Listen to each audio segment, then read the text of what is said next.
지난 금요일부터 시작이 되었고 이번 주 목요일까지 계속 연휴입니다. 금요일 하루 휴가를 받았다면 좀 더 연휴가 길어지겠지요. 요즘 명절의 모습이 정말 많이 바뀌었습니다. 공항마다 굉장히 북적인다고 하죠. 많은 사람들이 해외로 나갔습니다. 여기 오신 분들도 계신데 부모님을 찾아뵈려고 이제 지방으로 내려가는 경우도 있지만 부모님이 계신 서울이나 수도권으로 올라오는 자녀들도 점점 많아지고 있는 것 같습니다. 제가 신문 기사를 보다가 이런 내용을 봤습니다. 그 집에는 이제 아들이 2명이 있었는데요. 이제 부모님께서 계속 연세가 들어가니까 우리 그 전에 우리 여행을 좀 많이 가면 좋겠다, 그런 이야기를 나눴다고 합니다.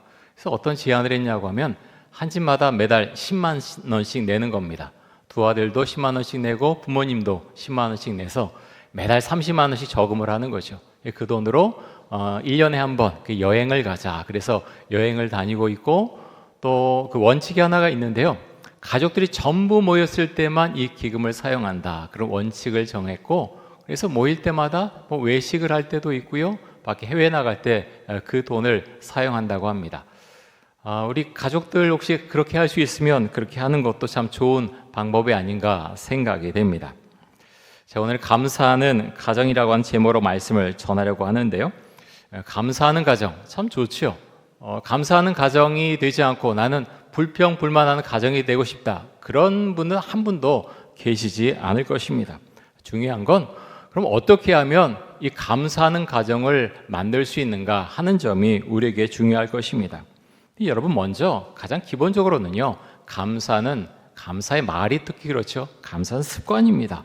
마음 자세이기도 하고요, 우리가 가진 생각에서 나오는 것이 감사합니다. 불평, 불만도 사실 반대 의미에서 똑같습니다. 불평한 사람은요 늘 불평합니다. 하지만 감사한 사람은 늘 감사를 하죠. 감사는 습관이고 마음 자세고 또 우리가 가진 생각에서 나옵니다. 자, 어떻게 감사하는 가정을 이룰 것인가? 오늘 우리가 이제 골로새서 3장 15절부터 17절까지 말씀을 봤는데요. 내용 가운데에서 3가지를 함께 살펴보려고 합니다. 첫 번째, 감사하는 가정을 이루려고 하면 먼저 그리스도께서 주시는 평안이 마음속에 있어야 합니다. 그리스도께서 주시는 평안이 마음속에 있어야 합니다. 자, 골로새서 3장 15절 한번 보겠습니다. 우리 같이 한번 읽습니다. 그리스도의 평강이 너희 마음을 주장하게 하라. 너희는 평강을 위하여 한 몸으로 부르심을 받았나니 너희는 또한 감사하는 자가 되라. 이런 마음이 평화롭고 싶으시죠? 그렇지 않은 사람은 사실 한 사람도 없을 것입니다. 문제는 이게 마음대로 되지 않는다는 데 있습니다. 부부끼리 말다툼하거나 자녀하고 좀 그런 어떤 말다툼, 회사 안에서 어떤 다른 직원들과 좀 갈등이 있으면 마음이 편하지가 않습니다. 그런 점에서 우리의 마음의 평화를 유지하기 위해서는 부단한 인내와 노력이 필요할 것입니다. 그런데 성경은 완전히 다른 관점에서 지금 이야기하고 있습니다. 그리스도의 평강이 너희 마음을 주장하게 하라. 그리스도의 평강이 너희 마음을 주장하게 하라. 이렇게 말씀하고 있습니다. 어떤 의미를 갖고 있을까요? 자, 말씀 한 구절 더 보겠습니다. 요한복음 14장 27절 말씀을 보겠습니다.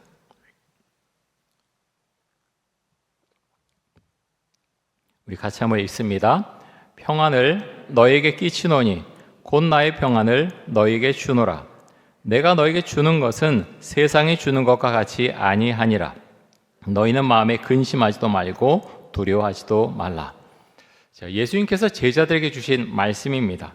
근데 이 말씀을 주신 그 때가 언젠가 하면 가룟 유다가 예수님을 팔 생각을 하고서 성만찬 자리에서 이미 나갔고요, 또 베드로가 다른 사람은 주를 버릴지라도 저는 주를 위해서 제 목숨을 바치겠습니다, 이렇게 말했는데 예수님께서 내가 닭 울기 전에 3번 나를 부인할 것이다, 이 말씀을 하신 이후에 지금 예수님께서 하시는 말씀입니다. 제자들은 정말 착잡한 가운데 있었죠. 걱정과 근심이 정말 많았습니다. 예수님께서 여러 번에 걸쳐서 말씀하시기를 내가 십자가에서 죽을 것이고 3일 만에 살아날 것이다, 이 말씀을 하셨습니다. 여러 가지 좋지 않은 그런 상황들이 보이게 되죠. 그래서 제자 공동체 분위기가 아주 급격하게 가라앉아 버렸습니다. 근데 이렇게 제자들이 답답한 마음을 가지고 근심과 걱정 가운데 있을 때 예수님께서 뭐라고 하시는가 하면 내가 주는 평안은 세상이 주는 것 같지 않다라고 하시면서 내가 주는 평안을 받으라라고 말씀을 하십니다. 언뜻 들으면 예수님을 잘 모르는 분들은 이게 무슨 말인가? 그렇게 하는 것보다는 내가 앞으로 힘이 생길 것인데 너희가 다 출세할 것이다. 이런 말씀 좀 주시면 사람들이 좀 제자들이 평안하지 않을까 그런 생각이 들지만 예수님은 전혀 그렇게 말씀하지 않으십니다. 얼마 전에 우리나라의 실업 문제를 다룬 다큐를 제가 잠깐 보았는데요. 다큐에 여러 사람들이 나왔습니다. 첫 번째 이제 본 분이 이번엔 TV 홈쇼핑 분야에서 20년 동안 일했던 분인데요. 4년 전에 퇴직을 했다라고 하면서 나왔습니다. 다시 직장을 얻으려고 하는데 잘 안 되는 것입니다. 회사에 다닐 때는 우수 직원으로 표창을 받기도 했고 정말 직장에 뼈를 묻어야 되겠다 그런 생각으로 열심히 했는데 하지만 진급하지 못한 사람들 중에서 가장 나이가 많은 상황이 되었을 때 인사과에서 퇴직을 권했고 희망 퇴직을 하게 되었다라고 합니다. 이렇게 희망 퇴직할 때가 40대 후반이었는데요. 아이들이 너무 어리니까 아빠 회사 그만뒀어 이 말 하지 못하고요. 1년 동안 매일 도서관 다녔다고 합니다. 회사 출근한 것처럼 하고 퇴근하는 것처럼 하면서 1년 동안 그렇게 도서관을 다녔다라는 거죠. 퇴직 이후에 80번 정도 이력서를 넣었는데 취직할 수 없었다라고 합니다. 또 어떤 분은 지금이 이제 50대 후반인데 대학에서 컴퓨터 공학을 공부해서 졸업 후에 국내 대기업에서 30년간 일을 하다가 퇴직했다고 합니다. 처음에는 포스코 계열의 회사에서 일을 했고요. 삼성과 대우를 거쳐서 미국 회사인 휴렛 패커드에서도 10년 정도 일을 했다고 합니다. 경력이 참 좋지요. 근데 퇴직 후에 5개월씩 계속 일자리를 알아보고 있는데 참 일자리를 그렇게 알아봐서 다시 재취업하는 것이 너무너무 어렵습니다. 그런 이야기를 했습니다. 또 다른 어떤 분은 대학에서 시각 디자인을 전공해서 디자인 분야에서 20년간 일했는데 계속해서 일할 수가 없었죠. 그래서 완전히 마음을 접고서 지금은 마을버스 기사로 일하고 있다. 이런 내용도 나왔습니다. 여러분 어떻습니까? 먹고 사는 그런 문제 해결되지 않으면 마음이 평안하지 않죠? 세상은 이제 그런 친구들끼리 하는 얘기에 그런 게 나옵니다. 퇴직해서 밖에 나오면 정글이야. 세상은 정글이야. 그런 이야기인데 정말 공감이 가지 않습니까? 이렇게 일할 곳이 없고 먹고 살기가 힘들어지면 마음이 너무너무 힘들어집니다. 그런데요, 성경은 전혀 다른 관점에서 지금 말씀합니다. 모든 상황을 뛰어넘어서 그리스도의 평강이 너희 마음을 주장하게 하라. 모든 상황을 뛰어넘어서 그리스도의 평강이 너희 마음을 주장하게 하라. 이렇게 말씀합니다. 내 생각이, 나의 상황이 나의 마음을 다스리는 것이 아니라 그리스도께서 주시는 평강이 너희 마음을 주장하게 하라. 이렇게 말씀합니다. 이런 평강과 감사는 깊이 연결되어 있죠. 마음이 편안해야 감사의 고백이 나옵니다. 그런데요, 여러분 신앙이 있고 믿음이 깊은 분들은 이 말씀의 의미를 아실 것입니다. 그냥 아무것도 하지 말고 그렇게 있으면 그냥 평안해질 거야. 그 말씀이 아니죠. 근데 순서가 바뀝니다. 그렇게 먹고 사는 문제 다 해결돼야 내 마음 편할 것 같은데 그게 아니라 그리스도께 주신 평강을 먼저 마음속에 담아라. 그것을 담아라라고 말씀하고 있는 것이요. 그 다음에 내 인생을 살라고 말씀하고 있습니다. 자, 감사하는 가정을 이루기 위한 두 번째 필요한 것이 무엇인가 하면 영적 훈련입니다. 자, 골로새서 3장 16절 말씀을 보겠습니다. 우리 같이 한번 읽습니다. 그리스도의 말씀이 너희 속에 풍성히 거하여 모든 지혜로 피차 가르치며 권면하고 시와 찬송과 신령한 노래를 부르며 감사하는 마음으로 하나님을 찬양하고. 자, 주의 말씀이 우리 마음속에 있어야 됩니다. 말씀을 잊지 않고 그 말씀을 가지고 기도할 때, 내 삶에 적용할 때 우리는 감사할 수가 있습니다. 여러분 하루의 삶 가운데 멈춰서는 시간이 언제이신지요? 멈춰선다라는 것은 바쁜 일상을 잠깐 멈추고 하나님 앞으로 나아가는 시간을 갖는 것을 말합니다. 여러분 하루 중에 얼마 동안의 시간 동안 주 앞으로 나아가십니까? 5분 나가십니까? 10분 나가십니까? 30분? 1시간? 2시간?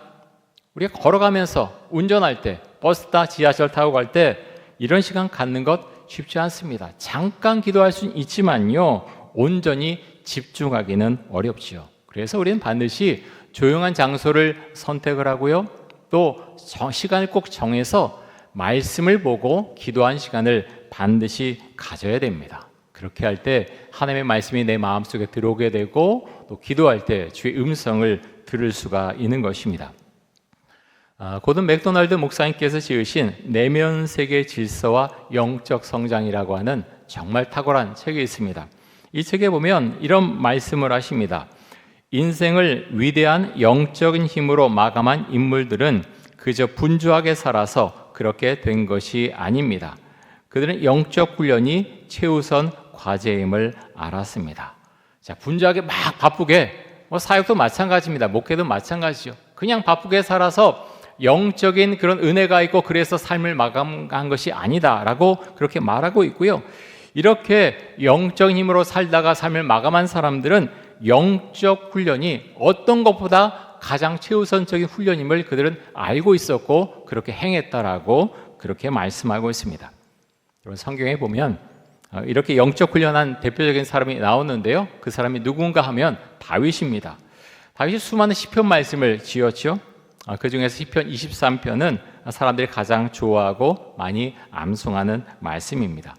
시편 23편 1절 말씀 다 아시죠? 여호와는 나의 목자시니 내게 부족함이 없으리로다. 여호와는 나의 목자시니 내게 부족함이 없습니다라고 다윗은 고백을 합니다. 다윗이 왕이었기 때문에 이렇게 고백할 수 있었을까요? 아닙니다. 사람은요, 권력도 그렇고 재물도 그렇고 가지면 가질수록 더 많은 것을 가지고 싶어하는 속성이 있습니다. 어떤 부자에게 물어봤다 그러죠. 돈을 얼마나 더 갖고 싶습니까? 좀 더 많이요. 지금 있는 것에서 좀 더 많이요. 더 많이 갖게 되면 어떻게 할까요? 거기서 좀 더 많이요. 계속해서 더 많이 갖고 싶은 것이 보통 사람의 마음입니다. 다윗도 인간적인 관점에서 보면 갖고 싶은 것 여러 가지가 많이 있었을 것입니다. 근데 다윗이 이렇게 내게 부족함이 없다고 말할 수 있는 단 한 가지 이유가 무엇인가 하면 여호와가 나의 목자이십니다라는 신앙 고백이 있었기 때문에 이렇게 말할 수 있었습니다. 여러분, 양에게 있어서 목자는요, 정말 절대적인 존재입니다. 양은 할 수 있는 것이 별로 없습니다. 눈도 너무 나빠서요, 한 1m, 2m 정도밖에 보지 못합니다. 양이 목자가 인도하지 않으면, 잘못하면 앞에 있는 양이 절벽으로 떨어지면요, 계속해서 양은 떨어질 수 있습니다. 풀도 찾을 수 없고 물도 좀 이제 물결이 좀 세면 무서워서 들어가지도 못합니다. 맹수가 나타나면요, 보통 동물 막 도망갔는데 무서워서 꼼짝하지 못하고 당하는 게 바로 양입니다. 목자가 없이 양이 할 수 있는 것은 아무것도 없습니다. 목자 생활을 오래 했던 다윗은 양의 그런 속성을 잘 알고 있었죠. 그래서 다윗은 고백합니다. 여호와가 저의 목자이십니다 라고 다윗은 고백을 하고 있습니다. 다윗이 이렇게 은혜로운 시편 말씀을 쓸 수 있었던 이유는 그가 영적인 훈련을 매일 하는 사람이었기 때문에 이렇게 은혜로운 시편 말씀을 많이 쓸 수가 있었을 것입니다. 다윗은 고난이 다가왔을 때 하나님께 부르짖어 기도했고 또 하나님을 철저히 의지하는 훈련을 했습니다. 그래서 그는 사울 왕에게 쫓겨다닌 그 10년의 세월을 버텨낼 수 있었습니다. 그리고 10년은 결코 짧은 세월이 아니죠. 다윗은 이미 사무엘 선지자를 통해서 왕으로 기름 부음을 받았지만 바로 왕이 되지 못했습니다. 10년 동안 사울에게 쫓겨다니면서 강인함을 훈련을 받았죠. 다윗에게는 정말 고통스러운 시간이었을 것입니다. 하지만 다윗은 이 시간을 통해서 하나님께 더 가까이 나아갈 수 있었고 더 강인한 사람이 될 수 있었습니다. 그래서 이스라엘 역사에 있어서 가장 위대한 왕이 될 수 있었던 것이죠. 우리도 그렇게 할 수 있기 원합니다. 여러분이 어떻게 살고 계십니까? 어떻게 주 앞에 나아가고 어떻게 교제하고 계십니까? 그 훈련이 바로 될 때 우리는 고난을 이겨낼 수 있는 힘을 얻게 되고 또 감사하는 마음을 가지고 감사의 고백을 하면서 이 세상을 살 수 있을 것입니다. 자, 감사하는 가정을 이루기 위해서 필요한 세 번째가 무엇인가 하면 무엇을 하든지 다 주 예수 이름으로 하고 예수님을 철저히 의지하는 것입니다. 자, 17절 말씀을 보겠습니다.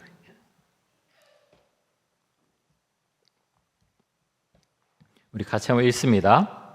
또 무엇을 하든지 말에나 일에나 다 주 예수의 이름으로 하고 그를 힘입어 하나님 아버지께 감사하라. 자, 예수의 이름으로 한다고 하는 것은요, 내가 어떤 일을 할 때 예수님을 생각한다고 하는 의미를 갖고 있습니다. 우리가 예수님을 생각할 때 경솔하게 함부로 말하지 않겠죠. 예수님을 생각할 때 함부로 경솔하게 행동하지 않을 것입니다. 어떻게 하면 좀 더 내 말을 통해서 내 행동 통해서 주님께서 기뻐하실까? 그것을 생각하고 말하고 생각해서 말하고 행동할 것입니다. 조금 다른 이야기지만 이 시간에 치매에 대한 말씀을 잠깐 드리려고 합니다. 요즘 치매로 인해서 고생하는 분들이 정말 많이 계시지 않습니까? 치매는 참 무서운 병이죠. 저희 아버지도 치매로 고생을 하셨습니다. 치매에 걸린 뇌과학자라는 책이 있습니다. 치매에 걸린 뇌과학자. 이 책의 저자인 데니얼 깁스 박사는 30년간 뇌를 연구한 분이고요. 수많은 치매 환자를 상대했던 신경과 의사입니다. 많은 사람의 치매를 진단을 했고 약물 처방을 해주던 그였는데, 그런 신경과 의사였는데 갑자기 치매에 걸렸습니다. 하지만 그는 치매를 두려워하지 않았습니다. 치매를 조기 발견한 데니얼 깁스 박사는 자신의 가족 계보도를 추적해서 자신의 외할머니가 몇 년간 치매를 앓았다고 하는 것을 알게 됩니다. 여러분, 치매에 전조 증상이 하나가 있는데요. 그것이 무엇인가 하면 후각을 상실하는 것입니다. 데니얼 깁스 박사가 어느 날 장미 엽을 지났는데요. 평소에 잘 나던 그 향기가 잘 나지 않았습니다. 그래서 그것을 자신의 주치의에게 알리고 MRI를 찍어보았습니다. 자신의 뇌에 양성 종양이 있는 것을 발견하게 되는데요. 수술을 통해서 이 종양을 제거했지만 몇 년 후에는 후각을 완전히 잃어버리게 됩니다. 대부분의 사람들은 사실 이 검사를 받기 전까지는 후각이 그렇게 손상이 되지만 잘 인지하지를 못한다고 합니다. 치매뿐 아니라 파킨슨병 환자의 약 80%도 후각 저하가 나타난다고 합니다. 데니얼 깁스 이 박사의 자녀들은 자신들도 나이가 들면 치매에 걸린 확률이 많다고 하는 것을 알고 있습니다. 여러분, 그 유전자가 있거든요. 그래서 되도록이면 그런 집안 중에 치매에 걸린 분이 계시면 일찍 그 진단을 한번 받아보는 것이 좋습니다. 조기에 받아야 그것에 대해 대비할 수가 있거든요. 그래서 숨기려고 하면 그것이 자꾸 이렇게 굉장히 진행이 빨라지고요, 많은 어려움을 당하게 되죠. 치매를 최대 50%까지 늦출 수 있는 중요한 생활 습관이 있습니다. 그것이 무엇인가 하면 먼저는 규칙적인 유산소 운동을 하는 것입니다. 걷거나 뛰는 운동을 계속해서 하는 것이죠. 또 지중해식 식단으로 음식을 먹으라고 합니다. 담백하게 음식을 먹으라는 거죠. 또 책을 읽는 그런 지적인 활동도 해야 되고요. 또 사회적으로 즐겁게 교류하고 또 매일 밤 최소 7시간 30분 이상 수면을 취하는 것이 좋다고 합니다. 근데 저는 이제 이런 기사를 봤는데 데니얼 깁스 박사 이런 이야기를 했습니다. 이분이 이제 취미로 배를 타고 항해하는 그런 취미가 있었는데 한 20년 정도 배를 탔다고 합니다. 근데 그분이 배를 타고 항해하는데 엔진이 갑자기 고장이 난 거예요. 그래서 꼼짝하지 못하고 바다 위에서 1시간 30분 정도 계속해서 그 자리에 있게 되었는데 갑자기 범고래 무리를 만나게 되었다라고 합니다. 범고래 무리를 이분이 굉장히 보고 싶었던 것 같아요. 그래서 한때는 막 찾아다니기도 했는데 도저히 만날 수가 없었죠. 그런데 엔진이 고장나서 그곳에 서 있을 수밖에 없었는데 그때 갑자기 범고래 무리가 나타났다라는 겁니다. 저는 이 범고래에 대한 그 내용을 읽으면서 우리의 신앙생활이 수동적이어야 한다고 하는 것과 참 비슷하다라는 생각을 했습니다. 우리가 고난을 당할 때요, 우리는 사실 철저하게 수동적이 되어야 합니다. 여기서 말하는 수동적이라고 하는 의미는 하나님께 매일 기도하고 말씀을 읽고 주의 말씀에 철저하게 따라가야 한다라는 것을 의미합니다. 내가 주도하는 삶이 아닌 하나님이 주도하는 삶을 살아가야 한다라는 것입니다. 그렇게 할 때 고난에서 벗어나서 평안한 마음을 가진 우리 자신의 모습을 발견하게 될 것입니다. 자, 오늘 주신 이 말씀 가운데서 감사하는 가정이 되려면 어떻게 해야 되는가, 이 내용의 말씀을 살펴보았는데요. 3가지를 말씀을 드렸습니다. 첫 번째는 그리스도께서 주시는 평안이 마음속에 있어야 된다라는 것이고요. 두 번째는 영적 훈련을 매일 해야 되고, 또 세 번째는 무엇을 하든지 다 주 예수의 이름으로 하고 예수님을 철저히 의지해야 된다라는 말씀을 드렸습니다. 이 말씀이 우리 10년 가운데 자리 잡을 수 있기를 원합니다. 추적 잘 보내시고요. 우리가 예수를 믿는 사람이다라는 것을 여러분 잊지 마십시오. 말을 할 때, 행동할 때 내가 예수 믿는 사람이야, 그 생각을 마음속에 늘 갖고 예수 믿는 사람답게 말하고 행동을 하실 수 있기를 바랍니다. 그리스도의 향기를 드러내는 추석 연휴 되실 수 있기를 바랍니다. 우리 함께 기도하겠는데요. 이 시간 기도할 때 그리스도께서 주시는 평안을 마음에 간직하고 살아갈 수 있도록 하여 주옵소서. 영적 훈련을 매일 하게 해주시고, 또 무엇을 하든지 다 주 예수의 이름으로 하고 예수님을 철저하게 의지하게 하여 주옵소서. 또 추석 연휴에 만나는 가족과 친지에게 그리스도의 향기를 드러낼 수 있게 하여 주옵소서. 우리 함께 통성으로 기도하겠습니다. 주님 감사합니다. 하나님 아버지, 우리 모두 감사하는 사람이 될 수 있기 원하고 또 감사하는 가정을 이룰 수 있기를 원합니다. 주님께 주시는 평강이 하나님 우리의 마음 가운데, 나의 마음 가운데 있기를 원합니다. 영성 훈련을 매일 할 수 있도록 해주시고, 우리가 어떤 일을 하더라도 주 예수 그리스도의 이름으로 할 수 있기를 원합니다. 우리가 말할 때, 행동할 때 항상 예수님을 생각하고 예수님이라면 어떻게 하셨을까, 우리가 그것을 생각하고 말하고 행동할 수 있기를 원합니다. 특별히 하나님 아버지, 추석 연휴에 만나는 가족들 또 친지들 함께 만날 때 하나님 정말 주께서 기뻐하시는 언어를 사용하고 행동을 할 수 있도록 하여 주옵소서. 정말 주를 믿는 것이 우리의 마음속에 평강을 주고, 또 주 안에서 하나님 내가 모든 것을 할 수 있음을 그렇게 기억하고 살아갈 수 있기를 원합니다.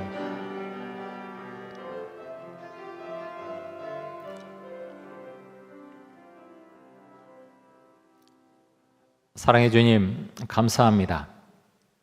정말 주께서 기뻐하시는 그런 감사하는 가정을 우리가 다 이룰 수 있기를 원합니다. 그리스도의 평강이 먼저 우리 마음속에 그렇게 자리 잡을 수 있도록 해주시고, 또 영성 훈련을 하고, 또 무슨 일을 할 때, 어떤 말을 할 때도 주 예수 그리스도의 이름으로 우리가 할 수 있기를 원합니다.